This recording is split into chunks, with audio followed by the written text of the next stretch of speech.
Hello price Lord. இன்றைய கர்த்தருடைய வார்த்தை சங்கீதம் 37 அதிகாரம் 4வது வசனம். கர்த்தரிடத்தில் மனமகிழ்ச்சியாயிரு, அவர் உன் இருதயத்தின் வேண்டுதல்களை உனக்கு அருள் செய்வார்.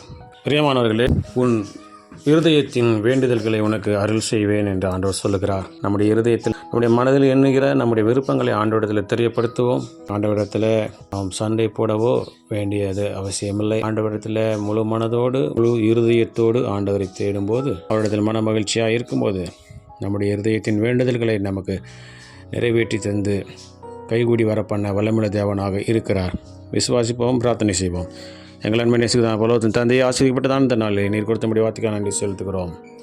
கர்த்தரிடத்தில் மனமகிழ்ச்சியாயிரு, அவர் உன் இருதயத்தின் வேண்டுதல்களை உனக்கு அருள் செய்வார் என்ற வார்த்தையின்படி உம்மிடத்தில் நாங்கள் மனமகிழ்ச்சியாக இருக்கும்போது எங்களுடைய இருதயத்தின் வேண்டுதல்களை எங்களுக்கு தருவீர் என்று பார்க்கிறோம். இந்த நாளிலேயும் உண்மையில் மனமகிழ்ச்சியாக இருக்கும்படியாகவும் உம்மிடத்தில் எங்களுடைய இருதயத்தின் வேண்டுதல்களை நீர் நிறைவேற்றி தரப்போகிற தயவுக்காக நன்றி செலுத்துகிறோம். ஆண்டவரே, இந்த நாளிலேயும் நாங்கள் செய்கிற வேலைகள், தொழில்கள், படிப்பு, ஊழியங்கள், போக்குவரத்துகள் எல்லாவற்றும் கரம் கூர்ந்து பெரிகார் செய்து நாமத்தை மேம்படுத்த வேண்டுமா எங்கள் காப்பாற்ற இயேசுவின் நாமத்தின் மூலம் மகிழ்ச்சி கேட்டுக்கொள்கிறேன். எங்கள் ஜீவனுள்ள நல்ல பிதாவே. ஆமேன், ஆமேன்.